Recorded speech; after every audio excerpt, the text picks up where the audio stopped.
پہلا سوال ہے جناب مفتی صاحب، جو عید کی نماز میں تقریبات پڑھی جاتی ہیں، تکبیرات لکھنا چاہیے تھا، ان پڑھنے کی کیا وجہ ہے؟ یاد رکھیں کہ ہم اسلام کے پابند ہیں، رسول اللہ صلی اللہ علیہ وسلم کا طریقہ مبارک۔ یہاں پر حضور کی بارگاہ میں چند نوجوان آئے اور انہوں نے کہا کہ یا رسول اللہ صلی اللہ علیہ وسلم، ہم نماز کیسے پڑھیں؟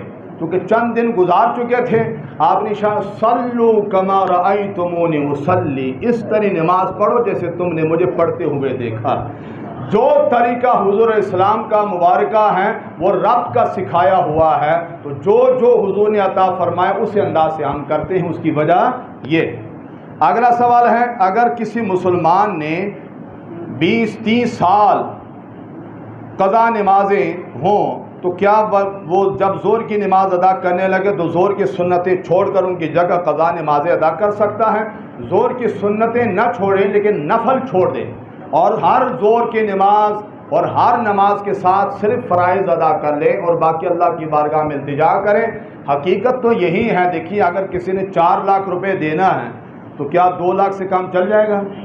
2 لاکھ سے کام نہیں چلے گا، وہ 4 لاکھ ہی ادا کرے گا تو پھر ہی۔ لیکن دنیا کے لحاظ سے تو ہمیں سمجھ آتی ہے، یہ دنیا والوں کا قرض ہوتا ہے، وہ رب کا قرض ہے اور اس کا ادا کرنا کتنا ضروری ہے۔ لیکن پھر بھی اللہ کی بارگاہ میں امید ہے، اگر آپ کے پاس ٹائم نہیں ہے تو صرف فرائض جو ہے وہ ادا کرتے رہیں ہر نماز کے ساتھ پوری زندگی، نوافل حتیٰ کہ تہجد کی نماز کے لیے بھی اٹھے اس وقت بھی فرائض ہی ادا کریں، فرائض ادا کرتا رہیں، نوافل نہ پڑھے، تو امید ہے آپ کی قضا نمازی معاملات۔ اگر حلق اور ناک میں پانی ڈالنے کے بعد نہا لیا جائے تو اس طرح نماز پڑھی جا سکتی ہے۔ آپ پر اگر غسل واجب ہیں تو آپ ظاہر کے غسل کے 3 فرائض ہیں: منہ کو اچھے طریقے سے غرارے کرنا، ناک کو اچھے طریقے سے اوپر پانی چڑھا کر صاف کرنا، اور سارے وجود کو آپ نے کیا کرنا؟ پاک کرنا ہے۔ اگر آپ نے منہ میں بھی پانی اچھے طریقے سے ڈال لیا، ناک میں بھی ڈال لیا، اس کے بعد غسل کر لیا، تو آپ نماز بھی پڑھ سکتے ہیں اور قرآن مجید کی تلاوت، آپ دوبارہ وضو کرنے کی ضرورت نہیں ہے۔ مفتی صاحب، اگر ایک عورت کی شادی ہونی ہے اور اس کا شوہر فوت ہو جاتا ہے اور پھر دوسرا بھی فوت ہو جاتا ہے اور اسی طرح 6 مردوں کے ساتھ اس کی شادی ہونی ہے، اب اگر وہ قیامت والے دن جنت میں جاتی ہیں تو کس کے ساتھ ہوگی؟ بڑا خوبصورت سوال ہے۔ اس میں حدیث مبارکہ فوت ہو گیا یا طلاق ہو گئی فلاں، آخری مرتبہ جس شوہر کے نکاح میں ہوگی اس کے ساتھ ہو۔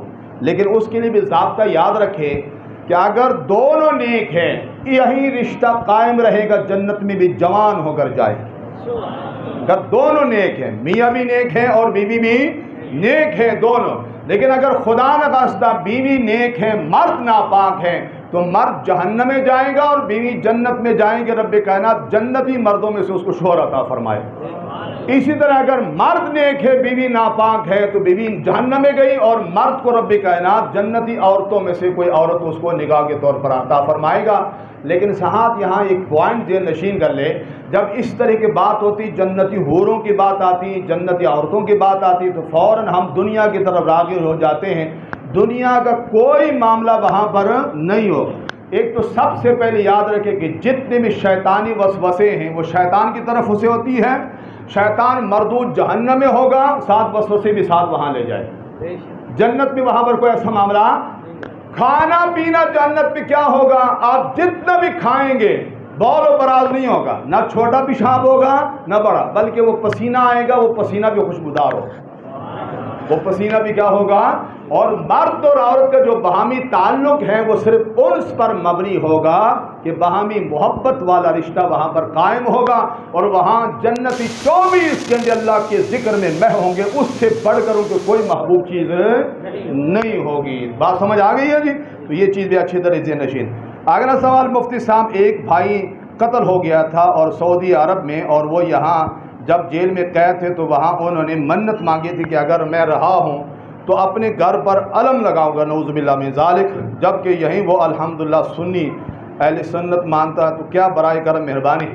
بات یہ ہے کہ یہ جو علم ہے اللہ تعالیٰ معاف فرمائے اس کالے کپڑے سے ہر مسلمان کو محفوظ رکھیں۔ یہ صرف جھنڈا نہیں ہے بلکہ یہ صحابہ کے بغض کی علامت ہے۔ بولو ذرا کیا ہے؟ یہ صحابہ کے بغض کی علامت ہے۔ یہ صرف میں کہہ نہیں رہا ہوں بلکہ وہاں جا کر وہ پریکٹیکل دیکھ لے۔ وہ جس علم پر گھر پر وہ لٹک رہا ہوگا وہاں صدیق اکبر کا نام لے لے، اس کا چہرہ ایسا بگڑے گا گویا اس کو تو نے ماں کی گالی دے دی۔ جس کو تو نے کیا کر دی ماں. اور اگلے دن اگر آپ نے پریس کانفرنس دیکھی پنجاب اسمبلی میں ایک بل پاس ہوا ہے کہ آپ نے صحابیات کے ساتھ اور صحابہ کے ساتھ رضی اللہ تعالیٰ نے لکھنا ہے. اور حضور کی 4 بیٹیاں ہیں. برملا انہوں نے پریس کانفرنس کر دی کہ حضور کی بیٹی ایک ہے, ہم 3 کو نہیں مانتے. آپ کو شک رہ گیا پیچھے؟ ہاں جب خود تسلیم حضرت ابو ہریرہ رضی اللہ تعالیٰ حضور کے صحابی ہیں, ان کے بارے میں حضور السلام نے ارشاد فرمایا تھا. حضرت علی رضی اللہ عنہ کے ساتھ جب جنگ ہوئی, حضرت علی رضی اللہ عنہ کو شکست ہو گئی, امیر معاویہ کو فتح ہوئی. حضرت علی کو کسی نے بتایا کہ امیر معاویہ کے بارے میں حضور السلام نے ارشاد فرمایا تھا کہ امیر معاویہ کبھی مغلوب نہیں ہوگا, کبھی مغلوب.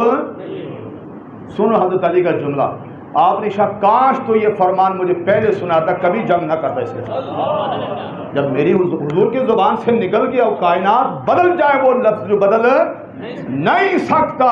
یہ وہ صحابی ہے جن کو حضور نے دعا فرمایا, اللہ اس کو ہادی بھی بنا دے, مہدی بھی بنا دے, اس کو ہدایت والا بنا دے, اور اس کے ذریعے ہدایت عطا فرما.